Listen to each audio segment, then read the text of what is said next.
but it doesn't help the country one bit. An ineffective government helps no one. A failure in leadership helps no one. As the results have shown, it makes things worse. Our country is in a crisis. We have a border crisis. There has been over 1.5 million illegal border crossings so far under President Biden. Small towns at our southern border are overwhelmed by migrants. And a record amount of fentanyl is pouring into our country. Our Border Patrol is desperate for support. We have an inflation crisis. Americans today are paying more for everyday items than they have in over a decade. More to get to work or drive kids to practice. Businesses are paying more for the materials they need to operate. This all means higher prices for consumers and less money in your pocket. It is a tax on every single American. Then we have a labor crisis created by the Democrats. Small and local business owners can't find workers. For the workers that now show up, the government is paying others more to stay home. On the screens behind me are the stories that show just how destructive these policies are. We have a China crisis.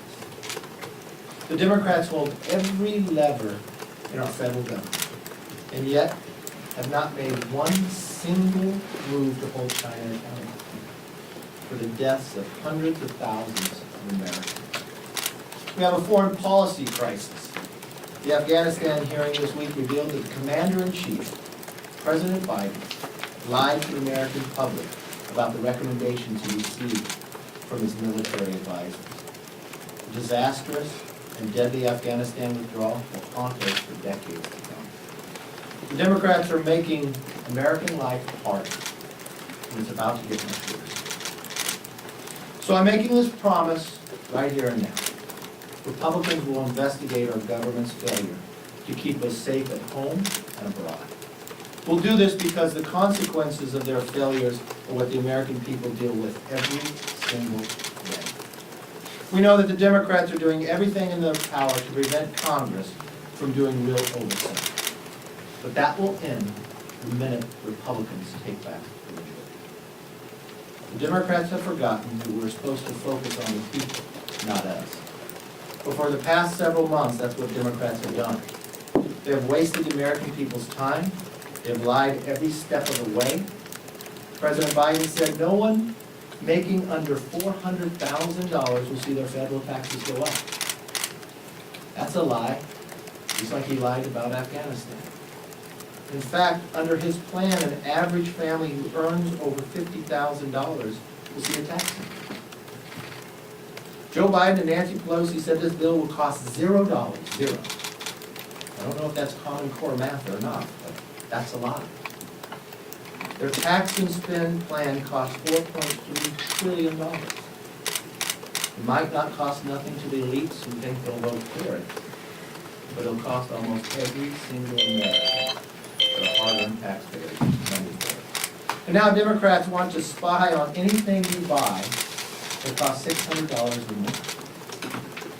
Government wants to know what you're doing with your money. By hiring 85,000 new IRS agents to dig through every aspect of your life, the Democrats want to enlist a bureaucratic army to achieve their goal of a big government socialist nation. So instead of waking up to a country in crisis, Democrats are asleep at the wheel and leading us to an unrecognizable future. Our country is in a crisis, and it's time the Democrats focus and fix it. That's what's going on. Yes, ma'am. So it sounds like Speaker Pelosi is moving forward with bringing the bipartisan bill to the floor. How confident are you that you have enough members that aren't going to put that over the edge with how hard you guys have been whipping against it? And the question will be more so for the Speaker. She was so confident, I thought we were having that vote on Monday. Are we still having that vote today? I'm not sure. We'll find out. Yes, but the question for you is, where are your members? We know what she's saying. Where do you think your members are? I think the majority of the overwhelming amount of our members are going to vote no, because they don't view it as an infrastructure. Our conference wants to have an infrastructure. I went to the White House in Oval Office, that's exactly what I told the president. We want to build roads, highways, bridges, broadband, airports. We want to reform NEPA, we want to make sure this happens so it's built in less than a decade. We want to be able to make sure America is competitive. What we found is we got a bill with nobody on committee on the Republican side working on it. We now found that the Democrats from the President Biden, Bernie Sanders, the budget chairman, to Nancy Pelosi, that it's no longer one bill. It's reconciliation with infrastructure. That's not something we want. That's not something we can afford, and that's not something we support. Leader McCarthy. So Don Young is the dean of the House. He's been around here a long, long time. Yeah. But he says he's going to vote for this. He says it's not a perfect bill, but he sees enough that can benefit his constituents. Kind of back to Jake's point, if you're thinking about every member of your conference representing their constituency, are you confident that you can keep it from going more than 8 votes? Because really Pelosi can only afford to lose, I don't know what the vote count is, I can't tell you that. All I know is they are the majority. They should have enough votes. I listened to the speaker claim that she's having challenges because somehow seats are not served. She's only 1 vote short of where a full Congress is at. So I don't know how that's a challenge. The challenge is how she flip-flops back and forth. If she wanted to have an infrastructure bill, if the president wanted to have an infrastructure bill, he should have said it shouldn't become one bill. He should have focused just on infrastructure. But what they want to do is restructure and transform America. You just sat through her press conference. This is the culmination of her life's work in public policy. So it's not an infrastructure bill. It is one bill, and members approve. But just to follow up real quick, I if was I could. wondering, I'm sorry. I was just wondering, you just mentioned Congress should be focused on holding China accountable for the deaths lost to the virus. Why do you use those words, and what is your proposal for how Congress can do so? Well, I rolled out a plan a number of months ago.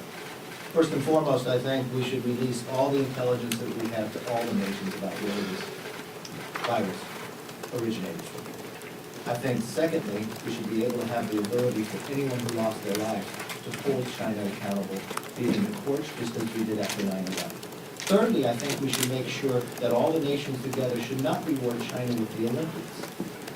So there are a number of things that we can do. We should also make sure that the funding of where our money goes, if it goes to a grant or somewhere else, for the idea of the studying of what was happening in China, make sure no money goes there ever again, or to Iran, or to North Korea and others. I think it's a reflection of, but we put a 5-point plan out a number of months ago about this. So this is nothing new. This is something that we want to hold people accountable to. Yes. Leader McCarthy. Yes, sir.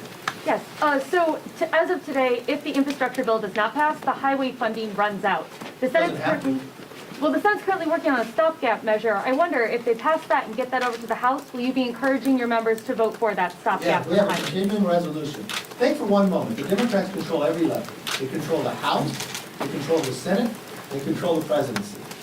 Why are we, on the last day of government funding, having a crisis? Because they can't manage. Why would we even have a crisis about highway funding? Because the speaker's trying to create one to influence members to vote, putting a cliff. If the Senate passes a continuing resolution, which, why didn't we do this sooner so America would not be in a crisis?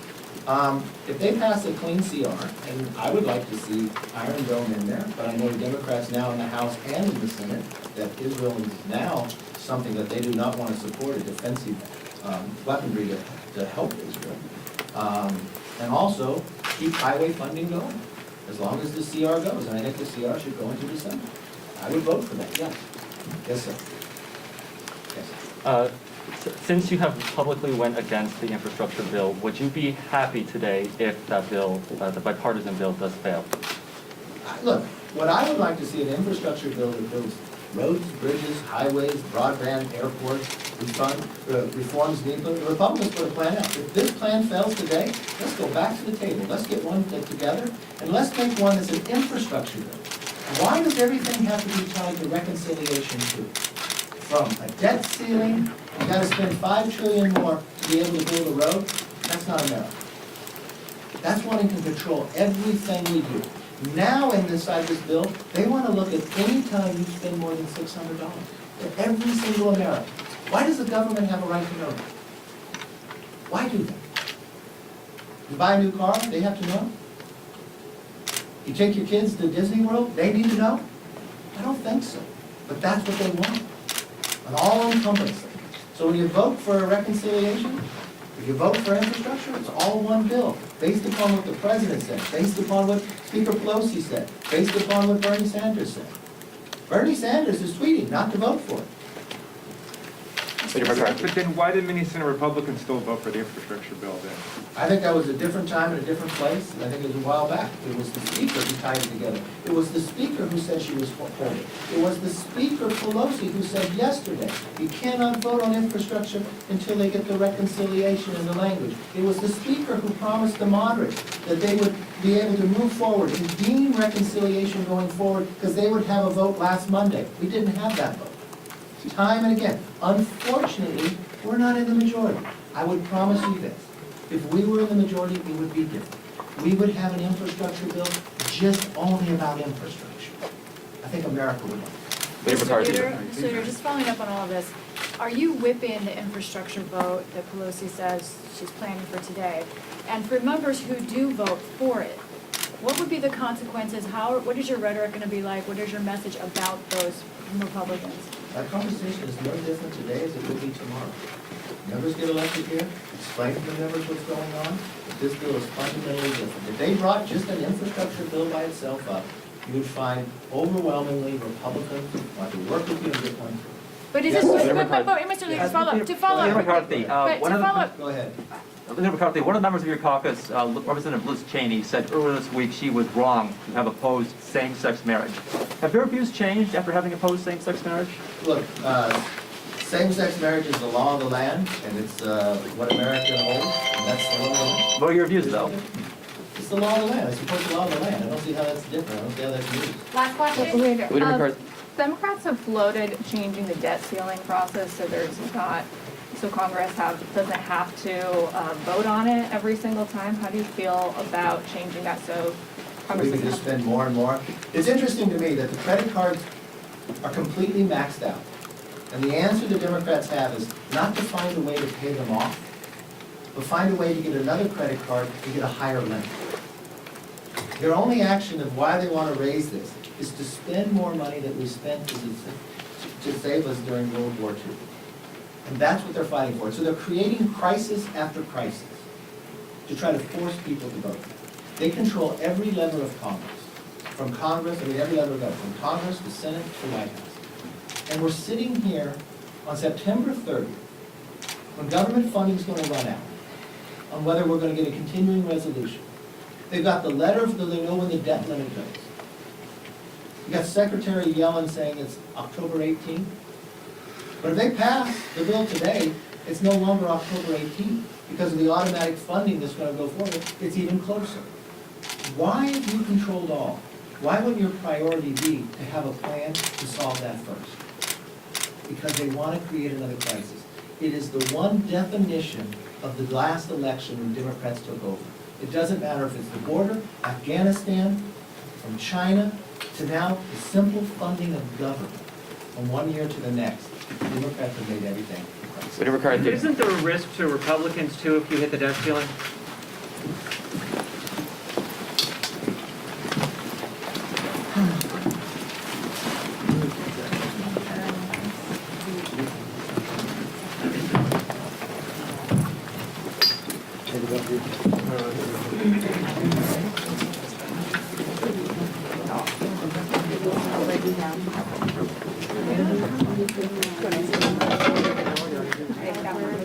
That's no pleasure.